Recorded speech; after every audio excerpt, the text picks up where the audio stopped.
Hello and welcome to the Car Podcast with Chris Harris and none of his friends. Well, actually one of his friends, Richard Tuthill, who has lots to say on the subject of motor cars, be they low volume or high volume. And I've known him a while and he can be quite amusing. But when he tries too hard, he isn't that funny, although he thinks he is. That's a good intro, isn't it? So, hello, Richard, and welcome from one of your Blofeld lair style buildings, which takes up half of Banbury.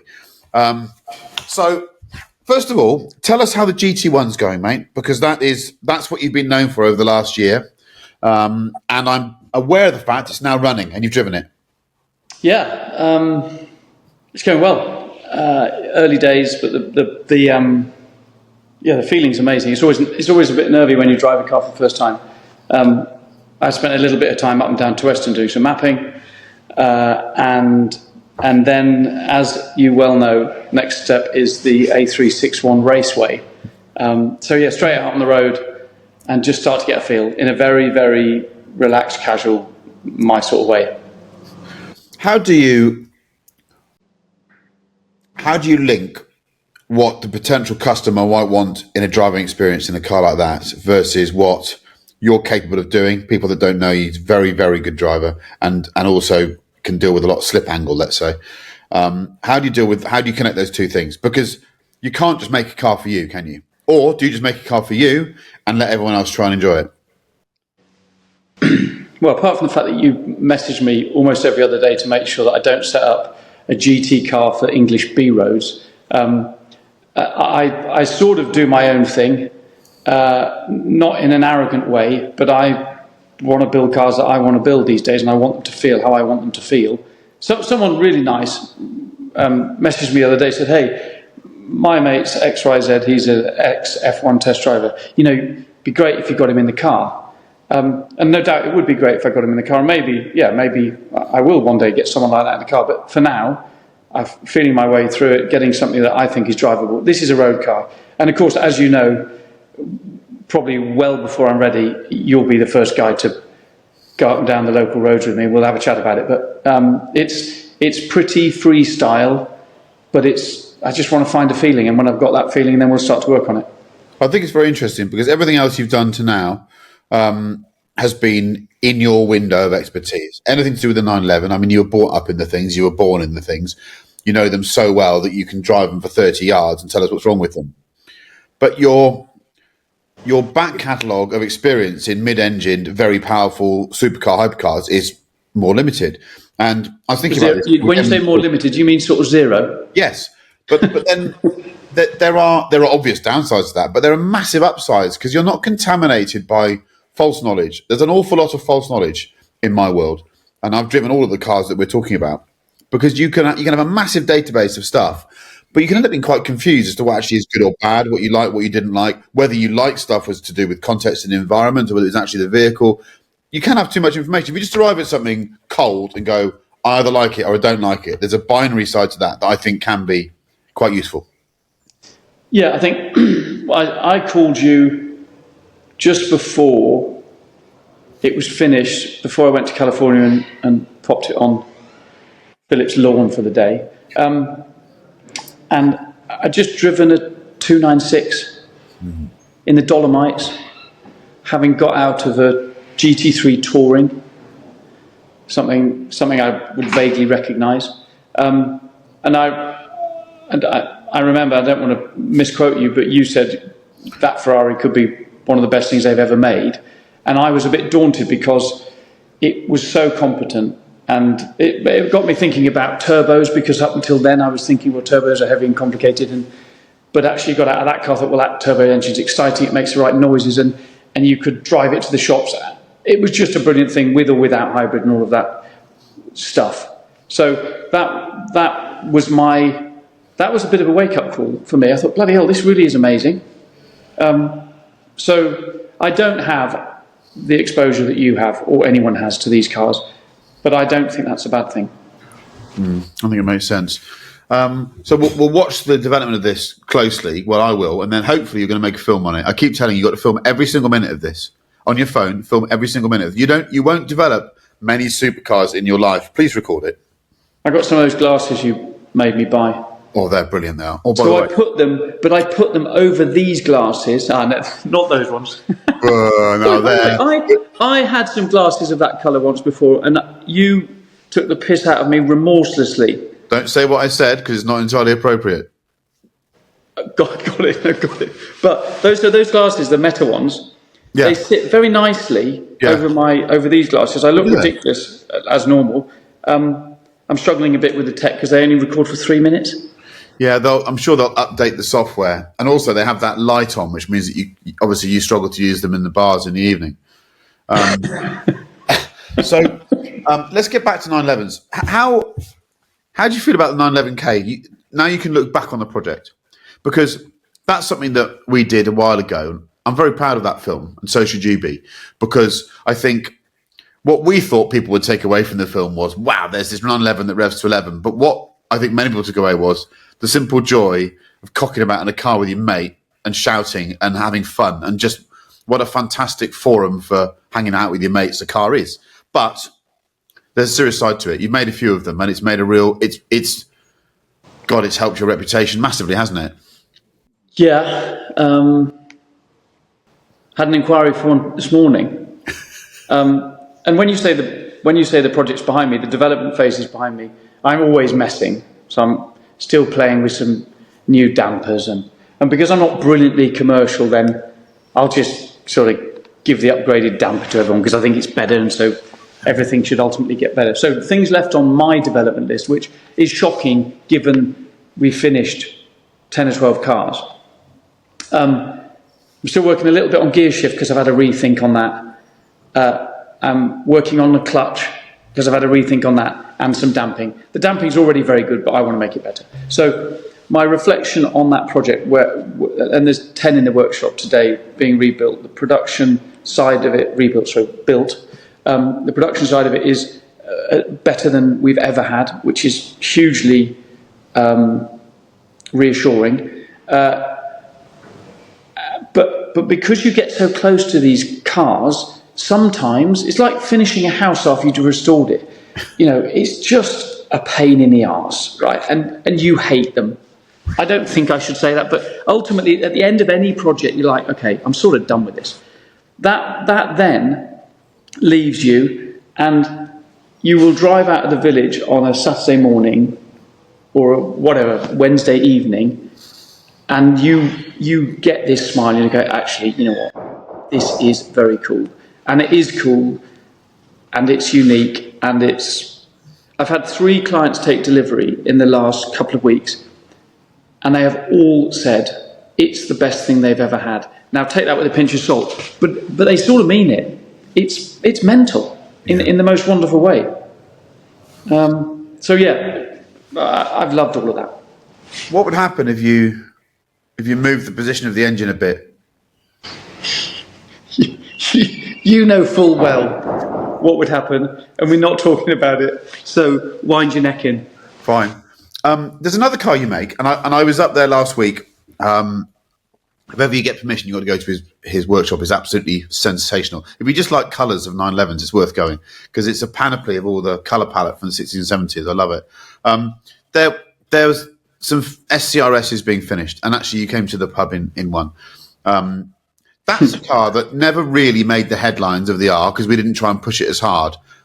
But it's magnificent to drive on the road. I mean, controversially, might be a nicer road car than an R. It's gorgeous. Than a K.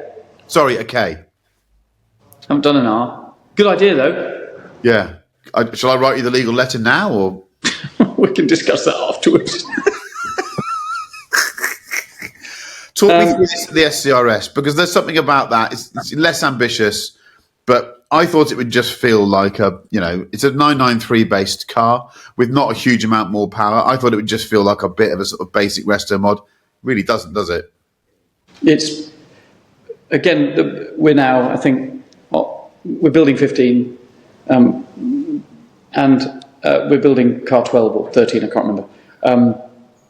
As ever, they just become refined. There's all sorts of brilliance about that car. It's hugely understated, but actually the impact bumper car from that period is now a really good looking car. It wouldn't have been 10 years ago, It's SCRS. I've always liked that body, but it's just something you get in, drive, leave wherever you want. Like all of our cars to a certain extent, it's fantastic.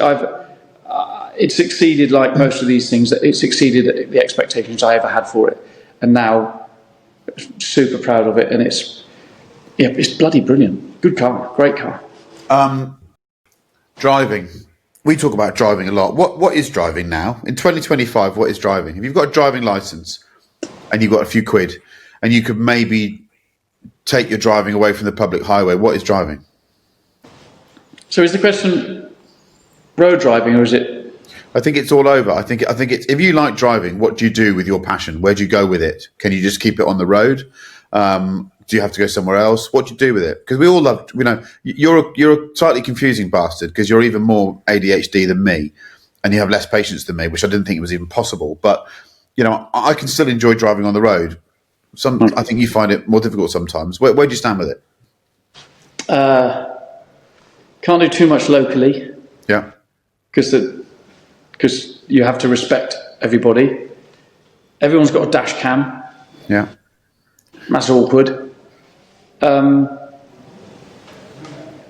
So at the right time of day, and that's usually before 6 o'clock, or this time of year, before 7, you have to be back. I can't get too excited about going around a track, I'm afraid. So that's not really it's a wonderful experience, but only so much of it. So I think... That's interesting, because your background's in rallying, family businesses in rallying, dad rally driver, you're rally driver, but circuit racing came a bit later in the day. You probably had a solid 10 years of customers at racetracks and trying all the sort of roundy thing. Has it left you a bit meh? No, the actual racing, testing, qualifying, all of that stuff is brilliant. What I struggle with, because of what you've just mentioned, is being somewhere for 3 or 4 days. So I'm booking my flights back from Spa Classic. And there's a track day on the Thursday, so we're going to take some cars. Our plans to do a bit of pre-test on the Thursday. We're also taking our new Cayman GT4. We'll talk about that, the Porsche Sprint Challenge car. And then the race starts. Monica was just booking some flights. The race starts at 2 o'clock. So I will be on a flight as soon as I can, probably at 1 o'clock, because once the cars are prepped and ready, I've already been there for 3 or 4 days. I find that tough. The driving is great. 2-litre car. The GT4, I drove that a couple of weekends ago at Silverstone, doing a bit of just a fun day out with the boys. So no, don't get me wrong about the driving. The driving is mega, overtaking people, trying to work out how to overtake, trying not to crash into the tyres at Goodwood harder than I thought. There's all of that stuff, but still, the adventure side of driving is lovely. And actually, this might not surprise you. I went to the opening of Henry's Car Barn the other Sunday, and there was me and my 2 boys, really good mate Richard in his DLS. So there's a DLS 911K SCRS going down one of the worst roads in the country, the A34, which is full of people in the wrong lane. we won't have that discussion. But actually, we got there. We had a coffee, and I always sort of wonder, well, what's the appeal? But actually, it was a great excuse to get cars out. Great excuse to leapfrog. So I drove a 911K, an SCRS, and a DLS within 30 minutes of each other, which is brilliant. And I was with really good mates and my kids. So there is hope. But where our business ultimately is leading is producing specific events, not just your normal average road tour or whatever, with our cars, because we can go and have some fun. The cars are a small part of it. The bigger part is hanging out with your mates and doing cool stuff. Does that answer? My name, which I somehow blagged my way into this year again, and actually you were visibly eggy about that. I love that. So yeah, it was not supposed to happen again. Richard, so about 3 weeks to go of this incredible event that Richard does called the Rally with No Name in Sweden, in Åre, which is, it's the rally from the gods, really. It's just beautiful, either a bit of lake or just open Swedish stages, snowbanks, not too many people, stay in a lovely hotel. He invited me and my son along. There's going to be a film of this.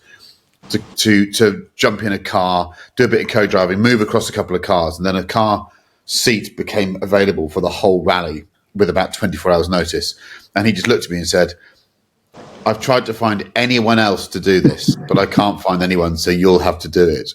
Once again, I lucked in. What an event. I can blow smoke up his arse, but him and his team lay on for their customers. The single best rally in the world. I know you're not in a world rally car. It doesn't matter. You turn up to a stage, you don't wait. Anyone's done any rallying, you've never had that in your lives. You turn up, if there's something goes wrong, no one has, you don't have to back to rally control and wait 4 hours for a directive. You just get a text message or a WhatsApp saying, do this, and you're straight on the stage again. It's absolutely fantastic. And that has to be the template going forwards, doesn't it? We discussed this years ago. If you buy a car, you have to buy an experience too. Yeah, and that's look. It's fairly well known that we're pretty good at putting on driving events or logistically handling tricky situations. Now, we'll be in Kenya at the end of the year with 20 Porsche 911s. It'll be a month-long trip for the team. It'll be a couple of weeks or 10 days, couple of weeks for most of the drivers. So if we can do that, we can sort of do anything. Rally with No Name was the second time we ran it. Really is like a double proof of concept. So now we're going to be really working hard to roll them out in all sorts of great places. One of which, Charlie did the first round of the Spanish cross country championship somewhere near. I think we flew to Valencia. I can't remember. By the way, that's Richard's son, Charlie Tuthill. Look him up on Instagram. He is something of a rally talent. You're going to be hearing more about his name soon. Don't worry about it. Go on. He's also awkwardly tall. Yeah, and he got a bit of talent. We'll see. He has a lack of respect for his godfather, who might be in this room as well. So, what that rally is reminding me of Baja. I know you had a failed attempt at that once. Sorry, not a great trip, was it? How long did it last? Well, I spent a day on a stage, but I didn't finish the stage. There you go. But what you do there is you do a stage, then you turn your speed control on, you join the main road for 2Ks, then you go off the main road. When I say normal road, as in traffic, everything, just like go to the shop's main road. Then you turn left, turn your speed control off, and you carry on again. And they spent first stage, was something like 2.5 hours long, I can't remember, in the most amazing area of Spain. I've never been there, and to be honest, I don't know why you would go there, but I do now. So that reminded me of Baja, which has this permanent sort of running thing where you come in and out of public roads, but you're still on the clock, albeit timed at 50 kilometres an hour. So I really think that's an area I want to do my next rally with No Name. Then I'd love to go to Argentina because WRC, all of that stuff is wonderful. We're planning one in Namibia. I just need to find some time to make it happen. Yeah, but that's where we're heading. Ice driving, all of that good stuff is very well established. When I first started knocking around your workshop, or coming up to the workshop, it was Francis Tuthill, it was your dad, and Paul, who's still there, and and the loyal employees on the body. Probably Chris was there as well, I would have thought, and yourself. If you turned up with a 964 and you wanted it serviced, that's what you did. Is that still part of your business? How do you view all that now? The short answer is yes. Yeah. And everyone says, "Oh, you've got to stop." And what's on the lift today? There was a McCann. There's a 993. There's a 22S, not even an S22T or something that someone bought. There's a 997. Drove a 4S 997. That's a really good car. Yeah. Drove it yesterday because it's here for service. Yeah. And I still have a bit of a drive because I quite like to understand and sign these things off. It's hard. It's in our DNA. And I said this to someone. I've just interviewed and employed somebody to come and almost restart that side of the business because it has naturally fallen away because I've been busy doing other stuff. But I said to this guy during interview, I said, it's really nice to fix small problems. Could be a wiper motor. Could be, I don't know what it could be, change the bloody brake pads. It's what we've done. Why should we not do it? And by the way, it's good for cash flow because it comes in the morning, goes out in the afternoon-ish. Someone brings you in a 2.2 and they've got a little problem. Next thing, they want an engine rebuild or a gearbox rebuild, or next thing they say, well, actually, can you chum it up a bit? So it actually generates good Good It's labour. what business like me, people like me call the sales funnel. When you see people like you, how many businesses have you on, Christopher? I've never run any, but I've been there when 4 or 5 have gone wrong. What I would say is your father, Francis Tuthill, who deserves a separate film about him. He really is one of the world's great characters, legend. I can remember once there was a guy called Simon Fox who used to work at Haymarket, and he bought a 924. Oh, And this is what that was a bad 25 day. years ago. And he says to me, "You're friends with the Tuthill family?" I said, "Well, yeah." He said, "Do you reckon I could take my car there?" I said, I think so. That's what they do. They're VW and Ford. Back in the day, you were Audi as well, weren't you? Service Audis back in the day. And there was always 4 rings on the sign outside Wardington, as well as the Porsche logo. So he phones up in the office. He sits just down the way from me, and he says, "I'll phone him, give him the number, 750-514, do you remember that?" And he says, and Francis answers the phone, and he says, "Hello, I've bought a 924, and I'd like to." When I hear this voice down the phone, I know what's coming. and he goes, "Oh," puts the phone down. I said, "What happened?" He goes, I spoke to Francis, I think it was, and when I said I got a 94, he said, "I'll stop you there. You shouldn't have done that," and put the phone down. By the way, I want a 944 turbo. That's what I want. Cool. They're quite complicated. They've got quite early, complicated engine management systems, ECUs and stuff. You've got to be a bit careful with them. But Well, didn't we? We shared a 928. You've got to be careful with them, haven't we, Chris? Yeah. Have you got? The old history file. That was a good story, wasn't it? we have. So no one really knows this, and probably no one should know this. But we've had this sort of this thing where we share cars a bit, and there came a point about 5 years ago where we have no idea, literally no idea who paid for what, when, if they even paid. We have no idea, do we? No. Thankfully, at the moment, we basically don't own anything together. It suits me. But this 928. So I woke up one morning, and we had this green 928 with a tan interior. It's the best spec 928 S4. It's a manual. It's the one you want. And I woke up one morning, and it was for sale on Collecting Cars. I was like, "This is interesting." So I phoned him up, and I went, 928 that we own? Maybe I own a bit of it. It appears to be for sale. He goes, "Yeah, we're selling it. We don't need it. I want some money out of it. It's being sold." I went, "Okay." And he goes, "You've got the history to it." And I went, "I haven't." and the history on a car like that is worth a few quid. So anyhow. Well, because it was a one-owner car before we had it, from a family friend of ours. We were the second owner. So I said, "Look, you've got the history." So we had a protracted argument about who had the history of the car. And we settled on the fact there was no history, and the car was just sold without a history, which reduced its value by quite a bit. But the car went. Anyhow, fast forward about a year and a half, I was in one of my units, and I came across this book pack for a Porsche 928 and a lot of paperwork. So I just sent Richard a note going, "What do we do with this?" Let me tell you now, if you own that 928 S4 manual, it's a great car. I've got the service history. It's probably worth a few quid. Give us a call. I'm not going to give it away for free, but I'm not going to charge you a load of money. And then I'm going to put half of it into charity and not give Richard anything. Did we actually give it to him, or do you still think you probably lost it again if we didn't give it to him? No, I think it's in one of the... I know which shed it's in. I just couldn't find it again. You have no idea where it is. You have absolutely no... That was a lie. The best story of the lot is the 356. Talk us through the 356. We still think it's ours. I sent it away on a little experiment to get some work done on it. That was a one-owner car. It was a Californian black, well, still is, black plate car. The only time we really drove it was when you were pulling me behind it, and I was wearing skis. That is still on Twitter or something. We'll find a clip of that for you now. That was really good, that was. I think that's the only time. We bolted 15-inch, narrow, below zero ice driving, studded tyres, and we went round my field 200 metres away. So I think you did have it once another time. Anyway, we sent it away to get a little bit of work done, and we haven't seen it, I think, 5 years now.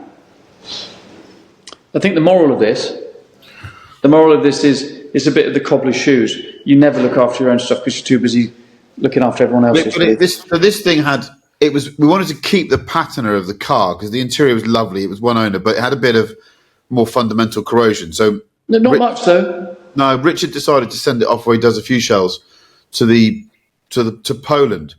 Sorry, can I just correct you? I've done one or two, and the third one, let's call it the third one, we haven't seen for 5 years. Yeah, so this one went there, and it happened to be a part of Poland that borders a country called the Ukraine. Well, first of all, there was the lockdown, so it went before COVID. So during COVID, it had a Polish lockdown experience. Then Vlad got a bit punchy and decided he fancied Ukraine, and we just got a message saying all my workers have gone to war. I know the serious side to this, but the 356 has never come back. It's missing in action, quite literally. We should go and try and get it back. We know vaguely where it is, don't we? Yeah, but the problem is you want to make a story out of it and drive there, but it's a really long way, and I'm not into that. Oh, come on. We rescued the 356. It'd be a great story. All right. I'll go find it first. But yeah, that's that. Talk me through this Sprint GT4 Cup thing. Well, obviously it was discussed at the highest level of the company with, one of our annual general meetings between me and nobody else. But no, Seb Perez came wandering in. Seb is I think it's sporting director. I think his title, which is quite grown up. He said, look, Porsche do this test day at Silverstone end of the season. It's sort of thank you for all of their Carrera Cup clients and a bit of a chance for anyone to go and have a go. Would Charlie like to do 5 laps of the GP circuit? Well, okay, free 5 laps in a GT4 if you're 17, that's not bad. Yes, please. So I turned up a bit late. Charlie had already driven because they were ahead of schedule. And I got chatting to James McNaughton, who's a fantastic bloke, runs the Carrera Cup for Porsche GB. So I said, that's cool, Carl, what's the score with it? And he said, well, it's our demo, it's never done a race, it's for sale. So I bought it. And I bought it on the premise that, worst case, it would be a fantastic ice driving car. And I probably shouldn't say this too loudly, but they're very good value by comparison to lots of things. So when you buy one of them, you have to do the championship entry. So I paid my championship entry, and then I thought, okay, well, we better do some racing. And at this point, Charlie's thinking, well, that's great. I can do a few rounds of the Sprint Challenge, which is the entry level Porsche race series in the UK. So I think there's Carrera Cup, then there's two Cayman variants, the RS and the Club Sport. Yeah. Something, can't remember. Anyway, long story short, is Donington this weekend, we're debuting as a modern race team with the GT4. And last weekend, 2 weekends ago, I'd never driven it. So alongside me having to shake down a 2-litre Cup car, which had a distributor fault I wanted to work my way through, we had a 2-litre Cup car, the GT4, and my daughter's Audi, which is red, so born for the racetrack. So I was in the 2-litre Cup car, Charlie was in the GT4, and Fred was in the Audi doing his first track experience. But no, the point is we're now going to go. It's a really great product. Porsche support everything. You don't have to buy any parts. You buy a load of wheels, lots of tyres, and go racing. And a fantastic friend and client, Jason Baker's going to drive it for pretty much every round. The idea was, worst case, I'd have a nice car. Best case, well, I can go and walk around the paddock on the weekend, say hi to a few people I no doubt know, introduce myself to perhaps people who don't know us. Maybe a few of them will come ice driving, maybe a few of them will do some safari rallying, and maybe even have a go in a 2-litre Cup car. So it's just another little extension of what we do. Because we've got, as you know, we're struggling for things to do at the moment, so desperately needed another line. Yeah, go and see what that business expanded into. It's absolutely remarkable. And there's another shed that seems to be cropping up somewhere as well, and there's a new roof going on somewhere, and it's just unstoppable. Away from driving, I went to Polytechnic with Richard. Well, became university while I was there. Brooks College, Oxford. Yeah, Brooks College, Oxford, and we have a good, solid bunch of friends that have nothing to do with driving. Actually, none of them, apart from maybe one, have any interest in cars whatsoever. One of them, who is perhaps the most successful, still has a Ford S-Max that he keeps on his driveway in his significant property in South London. He hates cars that much. But Downtime. We had a weekend away last weekend, right? with our boys. So it's just us two, and we both had our two. We've got daughters as well, but they're away being clever. And how much fun is it knocking about with teenage boys when they're at that age of being stupid and everything is not taken seriously? And how much did we laugh? Well, put it in context, we had 13-year-old, 14-year-old, Yeah. 16-year-old, 18-year-old, and 20-year-old. Yeah. Oh. And then us two. Well, firstly, you're in Wales, which is one of the best places in the world ever to go. Yeah. You're in a place called Abu Dhabi where you can go to. There are two nice restaurants now, and a nice bar, and a couple of pubs, and that's about it. You can't throw money at it. You can't change it. It is what it is. And we have some apartments that my father has been going to that village since he was 7 or something, and the apartments are pretty ropey. They're brilliant. Yeah, yeah. But yeah, I love it. I've been going there all my life, and all we do is cock about, get ourselves in a little bit of trouble, mainly involving ropey boats that probably shouldn't be on the water. There's a bit of kite surfing. The temperature in the water was just awfully cold. Anyway, it was brilliant, and again, just cocking about with our kids who are growing up and a couple of mates and a simple few nights away. It's difficult. You played golf. Yeah, we had a fantastic game of golf on a brilliant course. Amazing golf course. The links there. You must go and try it. It's pay and play. They just let you on. Very friendly people. Chris will not let me join him on the golf course.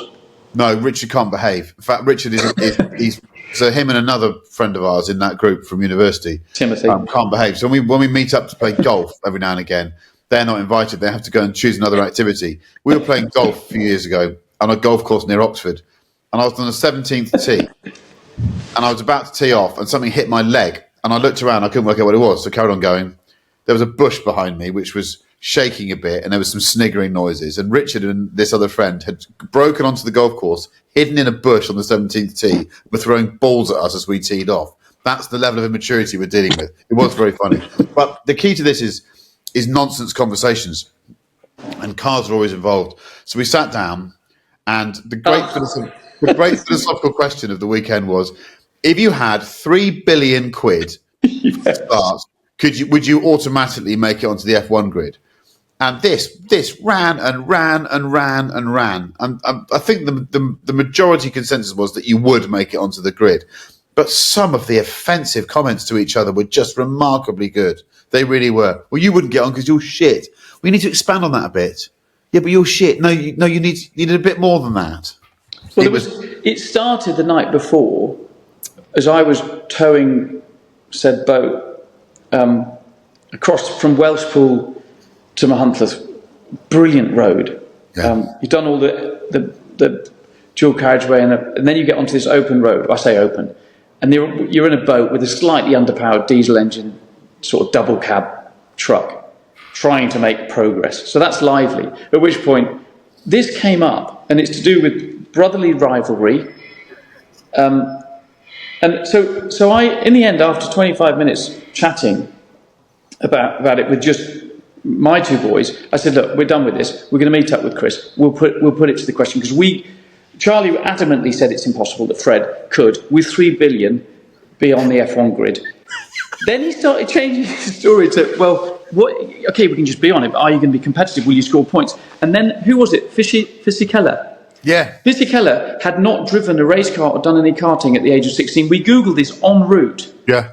Because he said, no, it's impossible. You can't do it. So Fisichella actually won Grand Prix, scored points, having never driven a kart or anything between 16. It then continued for probably a good hour and a half when we all got together.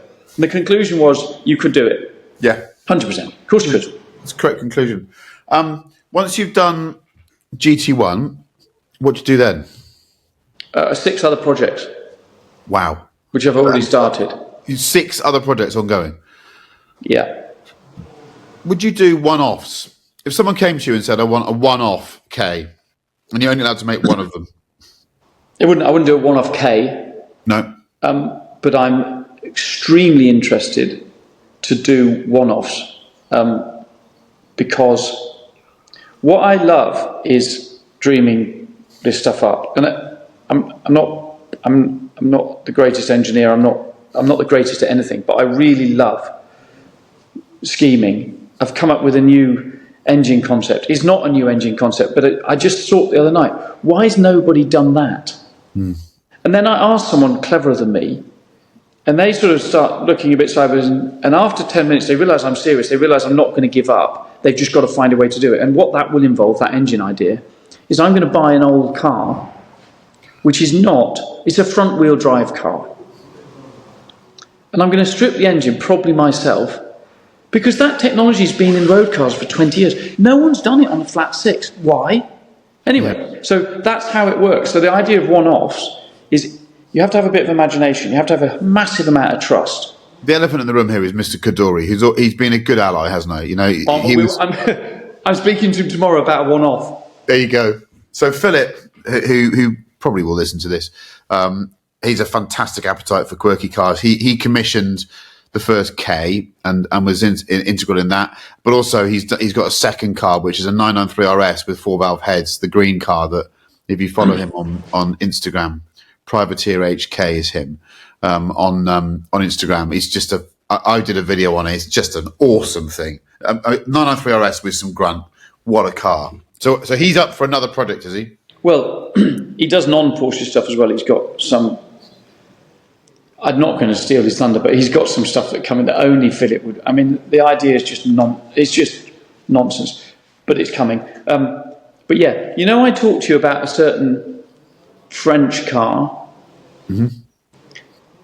which I was trying to track down. Yeah. Well, I found it.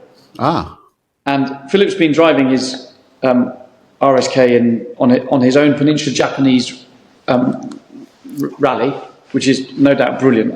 And he's annoyed I didn't go, and I would love to have gone to Japan because I've never been there. So he's just finished that. Say? Didn't invite me. No, well, he's got some sense left. So I texted the screenshot. I said, right, come on, found it. And that will be a one-off. And it's not a Porsche. And it was two-wheel drive. It probably could become four-wheel drive. I just love it. And I shouldn't do it. I'll probably have to ask you to help in terms of dream it up. But no, I love it. And if you meet someone like Philip or so many of our other client mates, they all become mates. We can do some cool stuff. So why not?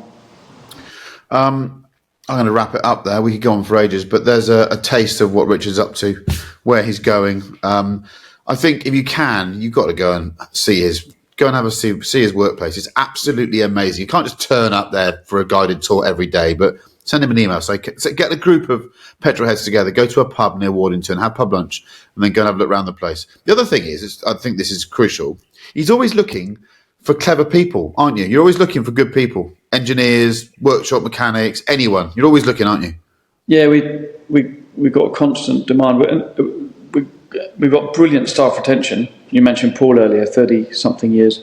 John the Body, just retired, 30-something years. So we've got an amazing team, but we're expanding. We need brilliant people, and they also have to be able to cope with me to a certain extent. I'm not on the shop floor as much as I was, but I'm still driving things forward in my own unique style. So no, we look great people, and if anyone does want to come, best time actually.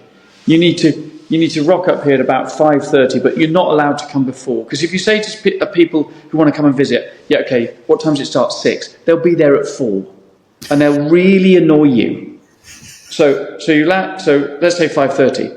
We'll spend an hour and a half, and then you can go to the pub. Because at the end of my day, it's really easy, and it's quite fun. And there's some good local pubs. You can have a pub, and then you can drive home. That would be good. Watch his social feeds for GT1 stuff, because I think that's going to come on a pace now. It's going to be fascinating to see how he defines that vehicle. Richard, lovely to speak to you. Thank you very much. Thank you. Have a good weekend.